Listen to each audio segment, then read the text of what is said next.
பொடி பிப்ரவரியில ஒரு முக்கியமான நாள் இருக்குடா. அது என்ன நாள் உனக்கு எதாவது தெரியுமா? வேலண்டைன்ஸ் டே. வேலண்டைன்ஸ் டே ப்ரோ பர்சனலாக கேட்கிங்களா இல்லட்டா நார்மலாக கேட்கிங்களா? February 14 இல்லை February 9, ஏன்னா என் தாத்தா செத்த நாள். ஃபெப் மந்த்னாலே எல்லாருக்கும் Feb 14 தான் முக்கியம், லைக் வேலண்டைன்ஸ் டே. February 14 தான் நீங்கள் வேலண்டைன்ஸ் டே தான் சொல்லணும்னு நினைக்கிறீங்க. என்னோட ஃப்ரெண்டோட பர்த்டே February 6, அதான் என்னோட ஸ்பெஷல் டே. எல்லாரும் லவ்வர்ஸ்க்காக செலிப்ரேட் பண்ணுவாங்க. அப்படி காமனாக கேட்டிங்கன்னா நிறைய டே சொல்லலாம். நீங்கள் ஒரு டே கேட்டிங்கன்னா வேலண்டைன்ஸ் டே மட்டும்தான். தெரியும்ண்ணா. வேலண்டைன்ஸ் டே. வேலண்டைன்ஸ் டேவா? அப்படின்னா லவர்ஸ் டே. இது கூட தெரியாதாண்ணா? என்னன்னா நீங்க மௌன உனக்கு லவர்ஸ் டே எல்லாம் தெரியுமா? அப்ப என்ன உனக்கு ஆள் இருக்கா? இல்லண்ணா. ஏய் இல்லண்ணா. சும்மா சொல்லாத. இருக்கு. பேர் என்ன? ஆஃப்ரின். நான் என்னண்ணா இதெல்லாம் போட்டோ எடுக்கிறீங்க? ஹலோ லேடிஸ் அண்ட் ஜென்டில்மென், நான் ரமேஷ் பேசுகிறேன். ஃபெப்ரவரியில் ஒரு முக்கியமான நாள் என்ன அப்படின்னு கேட்டால் அன்டவுட்டட்லி வேலண்டைன்ஸ் டே தான். பட் அதை விட ஒரு முக்கியமான நாள் இருக்குது. அது என்ன அப்படின்னு பார்த்தா யூனியன் பட்ஜெட் ப்ரப்போஸ் பண்ணுற நாள். யூனியன் பட்ஜெட் அப்படின்னு கேட்ட உடனே இந்த வீடியோ விட்டு எல்லாத்துக்கும் போகணுன்னு தான் தோணும். அந்த மாதிரி ஒரு தோணல் ஏற்படக்கூடாதுன்னு க்ரியேட் பண்ண வீடியோ தான் இந்த வீடியோ. ஸோ யூனியன் பட்ஜெட் கேட்டால் ஏன் நமக்கு ஒரு வேகான ஒரு ஃபீல் அப்படின்னா அதுக்கு சில ரீசன்ஸ் இருக்குது. ஒன்று வந்து அதில் நிறையா ஸ்கீம்ஸ் என்னென்ன அப்படின்னு கொடுத்து அந்த ஸ்கீமுக்கு கீழே இந்த அமௌண்ட் ஒதுக்கி இருக்குது அப்படின்னு சொல்லும்போது இந்த ஸ்கீம் என்னங்கிறது தெரியாது. ஸோ அந்த இடத்துல ஒரு கிளாரிட்டி மிஸ் ஆகுது. ரெண்டாவது அதில் யூஸ் பண்ணுற டெர்மினாலஜிஸ். ஸோ ரொம்ப ஒரு கோர் ஃபினான்ஷியல் டெர்மினாலஜிஸ் யூஸ் பண்ணுறனால அது கொஞ்சம் நமக்கு டஃப்பாக தெரியலாம். மூணாவது அதோடைய லென்த். நான் ஒரு சின்ன எக்ஸாம்பிள் சொல்கிறேன். ஒரு கல்யாண வீட்டுக்கு நம்ம ஒரு பட்ஜெட் போடுறோன்னு வச்சுக்கோங்களேன். ஸோ அந்த பட்ஜெட் பார்த்திங்கன்னா கொஞ்சம் பெருசாக லென்த்தாக போகும். ஸோ அது ஏன் அப்படின்னா ஒரு சின்ன ஒரு கல்யாணத்துக்கே வந்து நம்ம இவ்வளோ பெரிய பட்ஜெட் போகுது. இப்போது ஒரு யூனியன் பட்ஜெட் அப்படிங்கிறது வந்து 130+ crore பீப்புளோட இந்தியன்ஸோடைய ஒரு ஃபுல் பட்ஜெட். ஸோ அது எவ்வளோ பெருசாக போகும் அப்படிங்கிறத நீங்கள் மனசில் வச்சுக்கணும். அது எல்லாமே தெரியலனா கூட கோராக என்னென்ன தெரிஞ்சுக்கணும் அப்படிங்கிறத மட்டும் தெரிஞ்சுக்கிட்டா போதும். அதை அண்டர்ஸ்டாண்ட் பண்ணுறது எப்படி அப்படிங்கிறது. ஃபஸ்ட் இந்த யூனியன் பட்ஜெட்டுங்கிறது யூனியன் பட்ஜெட்டாக மட்டும்தான் வருமா அப்படின்னு கேட்டால் கிடையாது. Union budget, interim budget, vote on account, இந்த மூணுக்கு என்ன டிஃப்ரென்ஸ் அப்படிங்கிறத நம்ம ஃபஸ்ட்டு பார்க்கணும். யூனியன் பட்ஜெட் அப்படின்னா இந்தியாவுடைய ஒரு ஆனுவல், அதாவது ஒரு வருஷத்துக்கு உண்டான ரெவென்யூ என்ன, எந்தெந்த சோர்ஸ்லேருந்து இன்கம் வருது, அதை எந்தெந்த துறையில் நம்ம செலவு பண்ண போகிறோம் அப்படிங்கிறத டிசைட் பண்ணுறது தான் வந்து யூனியன் பட்ஜெட். ஸோ ரெண்டுமே இதில் இன்வால்வ் ஆகிருக்கும். ஒன்று வந்து சோர்ஸ் ஆஃப் இன்கம், இன்னொன்று எங்கெங்கே இதை வந்து செலவு பண்ண போகிறோம், இல்லை எந்தெந்த துறைக்கு எவ்வளோ செலவு பண்ண போகிறோம் அப்படின்னு அலோகேட் பண்ணுறது. இப்போ வந்து ரெண்டாவது வருவோம். இன்ட்ரிம் பட்ஜெட் அப்படின்னா என்ன அப்படின்னா இன்ட்ரிம் பட்ஜெட்டுக்கும் யூனியன் பட்ஜெட்டுக்கும் உள்ள ஒரே ஒத்துமை என்னன்னு பார்த்தீங்கன்னா ரெண்டுமே வந்து ஃபுல் பட்ஜெட் தான். ரெண்டுலேயுமே வந்து ஃபுல் ப்ரொப்போசல் தான் இருக்கும். அதாவது both side income as well as expenditure, எங்கெங்கே இருந்தெல்லாம் பணம் எடுத்துகிட்டு வர போகிறோம், எங்கே இருந்தெல்லாம் செலவு பண்ண போகிறோம். ஆனால் இதோட டிஃப்ரென்ஸ் எங்கே அப்படின்னு பார்த்தீங்கன்னா ஒரு கவர்மெண்ட் வருது. இப்போ பிஜேபி கவர்மெண்ட் எக்ஸிஸ்டிங்காக இருக்குது. இப்போ 5 வருஷம் டென்யூர் முடிஞ்சிருச்சு. 5 வருஷம் டென்யூர் முடிஞ்சதுக்கு அப்புறம் இந்த 6வது வருஷம் இந்த எலெக்ஷன் வருது இல்லைங்களா? ஸோ அந்த வருஷத்துக்கு பார்த்தீங்கன்னா இப்போ February மாதம் வந்து அவங்க வந்து பட்ஜெட் ப்ரப்போஸ் பண்ணி ஆகணும். அது 6வது பட்ஜெட் ஆயிரும். பட் அவங்களுக்கு என்ன பிரச்சனைனா திருப்பி இதே கவர்மெண்ட் தான் வருமா வராதாங்கிறது ஒரு ப்ராபபிலிட்டி. ஒருவேளை இவங்களே வரலாம், இல்லை இவங்க வராமையும் போகலாம். ஸோ இதுக்கு என்ன பண்ணுறோம் அப்படின்னு பார்த்தீங்கன்னா இந்த ஃபுல் பட்ஜெட்டை ப்ரப்போஸ் பண்ணாமல் தற்காலிகமாக இவங்க இந்த இன்ட்ரிம் பட்ஜெட்டை ப்ரப்போஸ் பண்ணுவாங்க. ஸோ இதை வந்து அடுத்த வர கவர்மெண்ட் ஏற்றுக்கலாம், இல்லை ஏற்றுக்காமையும் போகலாம். ஒரு பட்ஜெட் எப்படி பாஸ் ஆகும் அப்படின்னா இவங்க இந்த கொடுத்துருக்க இந்த ப்ரொப்போசல் இருக்குது இல்லையா? ஸோ அதில் இண்டிவிஜுவலாக ஒவ்வொன்றையாக எடுத்து ஃபினான்ஸ் பில்லாக பாஸ் பண்ணுவாங்க. அதுக்கு மேலே ஓட் ஆன் கிராண்ட் நடக்கும். இதுக்கு நான் சம்மதிக்கிறேன் அப்படின்னு மெஜாரிட்டி பீப்புள் சொல்லும்போது அந்த பில் பாஸ் ஆகும். அப்போ தான் வந்து அதை அமல்படுத்துவாங்க. இந்த பில் பாஸ் ஆயிடுச்சு. நம்ம ரீசெண்டாக வந்து ஜிஎஸ்டி கூட அப்படி தான் அமல்படுத்தினாங்க. ஸோ இப்படி தான் இதை வந்து பண்ணுவாங்க. வேறஸ் ஓட் ஆன் அக்கௌண்ட்டுங்கிறது கம்ப்ளீட்லி டிஃப்ரெண்ட். எப்படின்னா இந்த வருஷம் டென்யூர், இப்போ ஒரு ஃபினான்ஷியல் இயர் எடுத்துக்கிட்டோம் அப்படின்னா April 1 March 31 வரைக்கும். இப்போ நம்ம ஃபெப்ரவரியில் இந்த ஒரு ஓட் ஆன் அக்கௌண்ட் போடுறோம். வேறஸ் இந்த கவர்மெண்ட் முடிஞ்சு அடுத்த கவர்மெண்ட் வர்ற வரைக்கும் இந்த எக்ஸ்பெண்டிச்சர் இருக்கும் இல்லையா? ஏன்னா March 31 ஃபினான்ஷியல் இயர் முடிஞ்சிடும். இந்த செலவு எல்லாம் ஹேண்டில் பண்ணும். ஸோ இந்த ஓட் ஆன் அக்கௌண்ட்டில் என்ன பண்ணுவாங்கன்னா இவ்வளோ செலவு இருக்குது, கவர்மெண்ட்டை ரன் பண்ணணுன்னா இவ்வளோ கேஷ் வேணும் அப்படிங்கிறத வந்து அவங்க ப்ரொஜெக்ட் பண்ணி அந்த கேஷை வாங்கி கவர்மெண்ட்டை ரன் பண்ணுவாங்க. இதுதான் ஓட் ஆன் அக்கௌண்ட். ஆக்சுவலாக ஒரு டென்யூர் முடிஞ்ச கவர்மெண்ட் ஓட் ஆன் அக்கௌண்ட் தான் ப்ரப்போஸ் பண்ணணும். அது பண்ண மாட்டாங்க. ஏன்னா அதில் ஒரு சூத்திரம் இருக்குது. என்னென்னா இவங்க இன்ட்ரிம் பட்ஜெட் அதாவது ஃபுல் பட்ஜெட் ப்ரப்போஸ் பண்ணாங்க அப்படின்னா என்ன அர்த்தம்னா மறுபடியும் நாங்கள் தான் வருவோம் அப்படிங்கிற கான்ஃபிடன்ஸ் அந்த கவர்மெண்ட்டுக்கு இருக்குது அப்படிங்கிறத ப்ரொஜெக்ட் பண்ணிக்கிறதுக்கு வேண்டி அவங்க எப்பவுமே இன்ட்ரிம் பட்ஜெட் தான் பண்ணுவாங்க. அதை தான் இப்போ எக்ஸிஸ்டிங் கவர்மெண்ட்டும் பண்ணிக்கிறாங்க. இப்போது இன்ட்ரிம் பட்ஜெட்டை ஒரு பொலிட்டிக்கல் பார்ட்டி எப்படி ஸ்ட்ராட்டஜிக்காக யூஸ் பண்ணுவாங்க அப்படிங்கிறத நம்ம தெரிஞ்சுக்கணும். இன்ட்ரிம் பட்ஜெட்டை வந்து யூஸ்வலாக ஒரு political party or the existing government சிட்டிங்கில் இருக்க கவர்மெண்ட் எப்படி யூஸ் பண்ணிப்பாங்க அப்படின்னா பெரிய சேஞ்சஸ் எதுவுமே அமல்படுத்தாமல் இல்லை பெரிய எக்ஸ்பெண்டிச்சர் ஸ்கீம் எதுவுமே கொடுக்காம ஃபர்ஸ்ட் என்ன பண்ணுவாங்கன்னா இதுக்கு முன்னாடி இம்ப்ளிமெண்ட் பண்ண ஸ்கீம்ஸால் வந்து சக்ஸஸ் என்னெல்லாம் அப்படிங்கிறத ஹெவியாக ப்ரொஜெக்ட் பண்ணிவிட்டு இனிமேல் என்னென்ன பண்ண போகிறாங்க அப்படிங்கிற ஒரு விஷனரி ஸ்டேட்மெண்ட் கொடுப்பாங்க. ஸோ இது எப்படி இருக்குன்னா மக்களை கவரக்கூடிய ஒரு பட்ஜெட்டாக தான் இருக்கும். இதில் பிஜேபி கவர்மெண்ட் வந்து எலெக்ஷன் வரனால இப்படி கொடுக்குறாங்க, யூபிஏ கவர்மெண்ட்டாக இருந்தாலும் இப்படி கொடுத்துருக்க மாட்டாங்க, இதெல்லாம் கிடையவே கிடையாது. எந்த கவர்மெண்ட்டாக இருந்தாலும் அடுத்த ஆட்சிக்கு வரணும்னு தான் நினைப்பாங்க. அதுக்கு இந்த இன்ட்ரிம் பட்ஜெட்டை இப்படி தான் ப்ரப்போஸ் பண்ணுவாங்க. ஸோ இது வந்து ஒரு ஹெவியான பட்ஜெட்டாக இருக்கும், அவங்களோட விஷனை குறிக்கிற ஒரு பட்ஜெட்டாக இருக்கும். இதுதான் வந்து இது மூணுக்குமே இருக்கிற வித்தியாசம். So vote on account propose பண்ணுற இடத்துல இன்ட்ரிம் பட்ஜெட் ப்ரப்போஸ் பண்ணால் it shows their confidence. So எந்த கவர்மெண்ட்டாக இருந்தாலும் இன்ட்ரிம் பட்ஜெட் தான் ப்ரப்போஸ் பண்ண பார்ப்பாங்க. இந்த யூனியன் பட்ஜெட்டை யார் பண்ணுவா, எப்போ பண்ணுவா? வருஷம் எப்போவுமே ஃபெப்ரவரி லாஸ்ட், அதாவது 28 or 29. ஸோ இது வந்து ஃபினான்ஸ் மினிஸ்டர் ஆஃப் இந்தியா தான் வந்து இதை ப்ரப்போஸ் பண்ணுவாங்க. எப்போ வரையும்னா 2016 வரையும். 2017 என்ன ஆயிடுச்சு அப்படின்னு பார்த்தா இந்த டேட்டை வந்து February 1 ஆக்கிட்டாங்க. ஸோ வருஷம் February 1 வந்து யூனியன் பட்ஜெட் ப்ரப்போஸ் பண்ணுவாங்க. யார் ப்ரப்போஸ் பண்ணுவா அப்படின்னா finance minister of India. So இந்த வருஷம் அருண் ஜேட்லி தானே ஃபினான்ஸ் மினிஸ்டர். பட் இவர் ஏன் ப்ரப்போஸ் பண்ணாமல் பியூஷ் கோயல் ப்ரப்போஸ் பண்ணார் அப்படின்னா அவர் உடல்நிலை சரியில்லாத காரணத்தினால பியூஷ் கோயல் அதுக்கு ஆக்டிவ் பொசிஷன் எடுத்து அவர் ப்ரப்போஸ் பண்ணார். ஸோ இந்த ஃபினான்ஸ் பட்ஜெட் வந்து யார் இதுவரை அதிகமாக ப்ரப்போஸ் பண்ணியிருக்கா அப்படின்னு பார்த்தா நம்மளுடைய ப. சிதம்பரம் வந்து 9 times ப்ரப்போஸ் பண்ணியிருக்காரு. மொரார்ஜி தேசாய் வந்து ஹையஸ்ட், அவர் வந்து 10 times ப்ரப்போஸ் பண்ணியிருக்காரு. அந்த லிஸ்ட் அப்படியே வந்து போகும். ஸோ இப்போ வந்து இதோடைய ஹைலைட்ஸ் என்னென்ன, இந்த வருஷம் இந்த பிஜேபி கவர்மெண்ட் கொடுத்த இன்ட்ரிம் பட்ஜெட்டோட ஹைலைட்ஸ் என்னென்ன, நமக்கு என்னென்ன தேவை அப்படிங்கிறத பார்த்ததோட இந்த வீடியோவை முடிச்சிடலாம். So first thing income tax rebate. அதாவது இப்போது ஒரு இண்டிவிஜுவல் டேக்ஸ் பேயர் இருக்கார் இல்லைங்களா, அவருக்கு ஆனுவல் இன்கம் வந்து 2.5 lakhs, அதாவது 2,50,000 ரூபா இருந்ததுன்னா அவருக்கு வந்து இன்கம் டேக்ஸ் இல்லை அப்படிங்கிற மாதிரி இருந்துச்சு. அதை இப்போ என்ன பண்ணியிருக்காங்கன்னா 5 lakhs வரையும் எக்ஸ்டெண்ட் பண்ணியிருக்காங்க. ஸோ 5 lakhs வரையும் நீங்கள் ஏர்ன் பண்ணீங்க அப்படின்னா உங்களுக்கு இன்கம் டேக்ஸ் கிடையாது. 6.5 lakhs வரையும் கூட இந்த இன்கம் டேக்ஸை எக்ஸ்டெண்ட் பண்ண முடியும் டேக்ஸ் இல்லாமல். எப்படின்னா provided you show your provident ஃபண்ட்லேயோ இல்லை நீங்கள் ஈக்விட்டிலேயோ இல்லை இன்சூரன்ஸ்லேயோ உங்கள் ப்ரூஃப் ஆஃப் இன்வெஸ்ட்மெண்ட் சப்மிட் பண்ணிங்கன்னா 6.5 lakhs வரை இது இழுக்க முடியும். ஆக்சுவலாக பர்சனலாக சொல்ல போகணுன்னா இந்த நியூ பென்ஷன் ஸ்கீம், அது ஹோம் லோன், இதெல்லாம் இழுத்து 9.8 lakhs வரைக்கும், அதாவது 9,80,000 வரைக்கும் நீங்கள் டேக்ஸ் இல்லாமல் போக முடியும். கிட்டத்தட்ட 10 lakhs வரைக்கும் நீங்கள் இன்கம் டேக்ஸை இல்லாமல் பண்ணுறதுக்கு ஒரு ஆப்பர்ச்சுனிட்டி இந்த ஒரு பட்ஜெட்டில் இருக்குது. ரெண்டாவது வந்து டிஃபென்ஸ். ஸோ இந்த தடவை மேஜராக இதில் கான்சென்ட்ரேட் பண்ணியிருக்காங்க. ஏன்னா இந்த டிஃபென்ஸ் பட்ஜெட்டுக்கு வந்து 3 lakh crores வந்து இதுக்கு ஒதுக்கப்பட்டிருக்கு. ஏன் அப்படின்னா இந்த ஸ்கீம் வந்து OROP, 1 rank 1 pension அப்படிங்கிற ஸ்கீமுக்கு கீழே இது வந்து ரொம்பவே எதிர்பார்த்துட்டு இருந்த ஒரு ஸ்கீம். ஏன்னா ஒரு ரேங்க்கில் இருந்தாங்கன்னா அவங்களுக்கு ஒரு பென்ஷன் தான், அந்த ஒரு கிரேடு வந்து அப்படி தான். ஸோ அந்த மாதிரி 3 பேண்ட் வச்சு மிலிட்ரியில் இருக்கிறவங்களோ இல்லை இராணுவத்தில் இருக்கிற எல்லாத்துக்குமே வந்து ஒரு பேண்டுக்கு ஒரு பென்ஷன் அப்படிங்கிற ஒரு அஜெண்டாக்கு கொண்டு வந்தாங்க.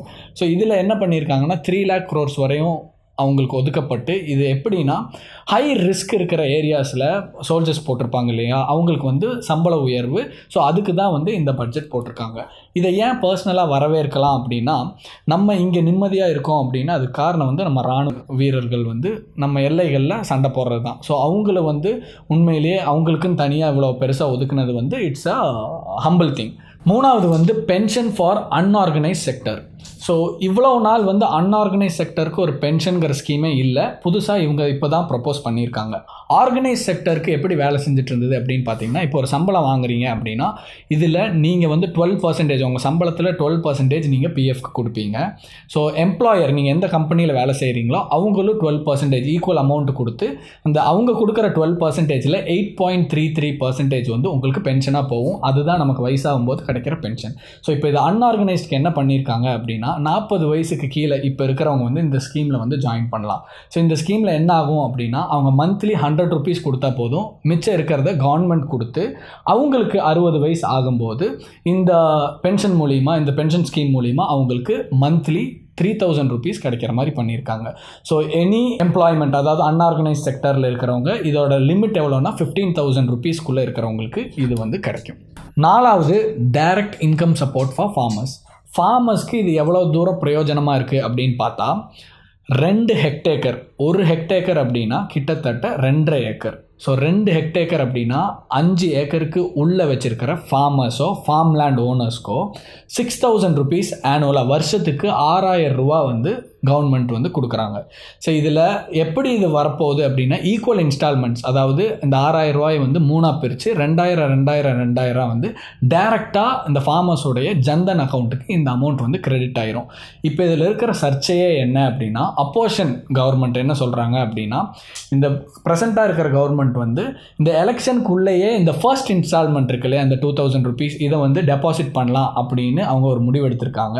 ஸோ மார்ச்சில் பிரைப் கொடுத்தோ இல்லை இந்த கரப்ஷனில் இன்வால்வ் ஆகி இந்த பணம் பட்டுவாடா பண்ணுறதுக்கு இவங்க டைரெக்டாகவே இந்த ஜன்தன் அக்கௌண்ட்டை ஒரு கருவியாக யூஸ் பண்ணிக்கிறாங்க அப்படிங்கிற சர்ச்சையுமே இது மூலிமா வந்து உருவாயிருக்கு. இது போக இந்த ஏதோ ஒரு நேச்சுரல் கெலாமிட்டியில் பாதிக்கப்பட்ட ஏதோ ஒரு ஃபார்மரோ அவங்க கரெக்டாக அவங்க லோன் தொகையை இல்லை இன்ட்ரெஸ்ட்டை கட்டிட்டு வந்திருந்தாங்கன்னா 2% இல்லை அதுக்கு மேலே 3% இன்ட்ரெஸ்ட்டை வந்து தள்ளுபடி பண்ணுறதுக்கு இந்த பட்ஜெட்டில் அனௌன்ஸ் பண்ணியிருக்காங்க.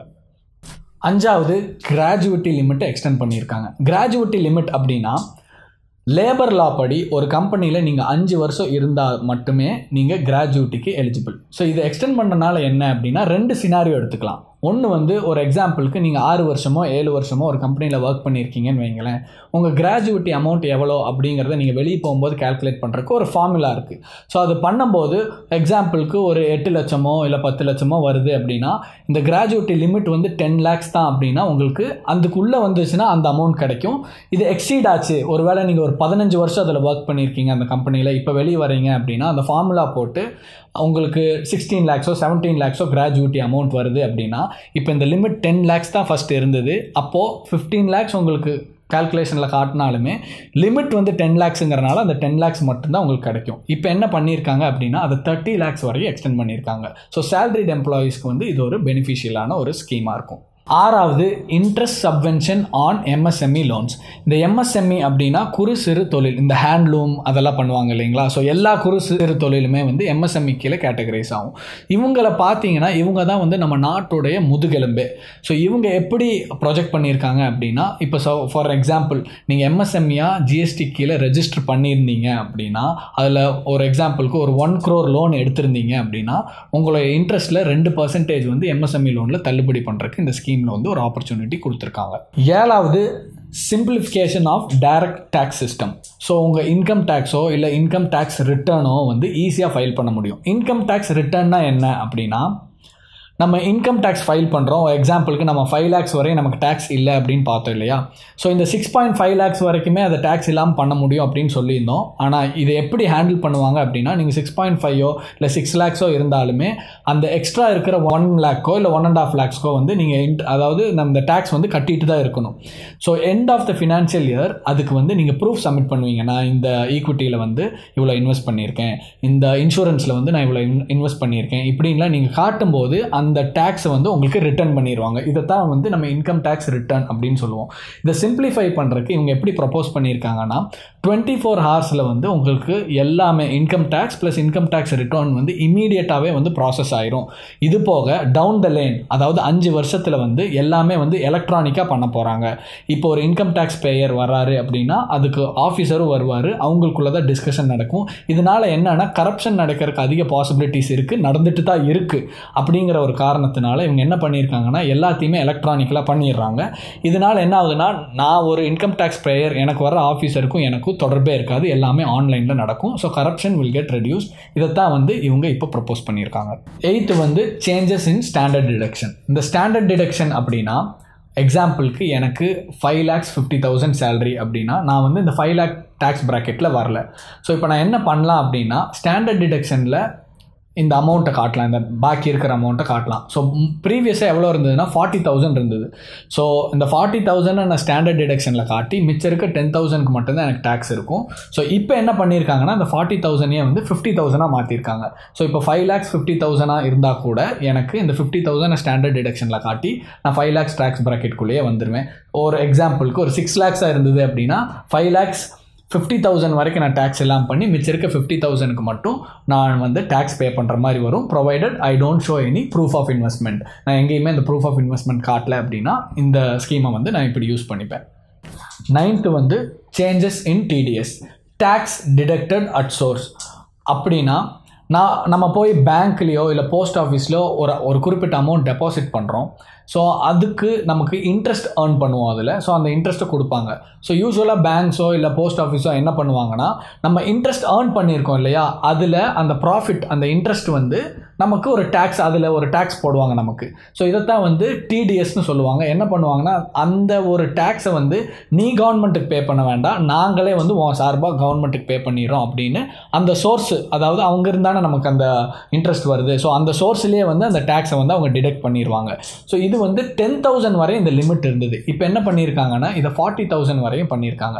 ஸோ நீங்கள் ஏதோ ஒரு டெபாசிட் பண்ணுறீங்க பேங்க்லேயோ போஸ்ட் ஆஃபீஸ்லையோனா உங்களுக்கு இப்போது 40,000 வரையும் இன்ட்ரெஸ்ட் ஏர்ன் பண்ணலாம். அதுக்கு டேக்ஸ் கிடையாது, இல்லை டிடிஎஸ் வந்து அதுக்கு பிடிக்கக்கூடாது அப்படிங்கிறது தான் இந்த ஒரு ஸ்கீமோடைய ஒரு benefit. 10th one, last one, direct tax கலெக்ஷனில் இருக்கிற இம்ப்ரூவ்மெண்ட்ஸ். ஸோ முன்னாடி 2013 to 14 பார்த்தீங்கன்னா 6.38 crore lakhs வந்து கலெக்ட் பண்ணியிருக்காங்க டைரக்ட் டேக்ஸ் மூலிமா. ஸோ வேறஸ் இப்போ பார்த்தீங்கன்னா கிட்டத்தட்ட 12 lakh crores வந்து கலெக்ட் பண்ணியிருக்காங்க. இது வந்து ஒரு பெரிய சக்ஸஸாக வந்து இந்த கவர்மெண்ட் ப்ரொஜெக்ட் பண்ணுறாங்க. ஸோ இது பத்தாதுன்னு நம்பர் ஆஃப் டேக்ஸ் ஃபைலிங் இருக்குது இல்லைங்களா, அது எவ்வளோ இருந்தது அப்படின்னா 3.79 crore இருந்தது. இப்போ வந்து அது 6.5 crores வரைக்கும் நம்பர் ஆஃப் டேக்ஸ் ஃபைலிங் இதை வந்து இம்ப்ரூவ் பண்ணி காட்டியிருக்காங்க. ஸோ இதுக்கு பாப்புலேஷனுமே ஒரு காரணம் அப்படிங்கிறத வந்து 1000 தான் வேறு கவர்மெண்ட்டு இல்லை அப்போசிஷன் கவர்மெண்ட் ப்ரொஜெக்ட் பண்ணாலுமே வந்து it is a considerable success தான். இதுதான் வந்து இந்த வருஷம் 2019 இன்ட்ரிம் பட்ஜெட்டோடைய ஒரு ஹைலைட்ஸ். ஸோ இது போக உங்களுக்கு நிறைய விஷயம் தெரிஞ்சிருக்கும். அதை வந்து நீங்கள் இந்த கமெண்ட் செக்ஷனில் லீவ் பண்ணுங்கள். இதை வந்து டைம் கன்ஸ்ட்ரெயின்னால் கவர் பண்ண முடியாமல் போயிருக்கும். இதே கொஞ்சம் பெரிய வீடியோ மாதிரி ஆயிடுச்சு அப்படின்னு எனக்கு ஃபீல் பண்ணுறேன். ஸோ இந்த ஏதோ உங்களுக்கு இன்ஃபர்மேட்டிவாக இந்த விஷயத்தில் இருந்தது, இந்த ஒரு வீடியோவில் இருந்தது அப்படின்னா உங்கள் ஃப்ரெண்ட்ஸ்க்கு இதை ஷேர் பண்ணுங்கள். ப்ராப்ளி இந்த காலேஜ் ஸ்டூடெண்ட்ஸ்க்கு ஜிடிலையோ டிபேட்லையோ அது கண்டிப்பாக யூஸ் ஆகும் அப்படின்னு நான் நம்புகிறேன். ஸோ இனிமேல் இந்த மாதிரி வீடியோஸ் லைனாக கொடுக்கணும் அப்படின்னு ஆசைப்பட்றேன். இதுக்கு வந்து இந்த சேனலை வந்து சப்ஸ்கிரைப் பண்ணுங்கள். Until then, it's Ramesh signing off. Have a great day. Bye-bye.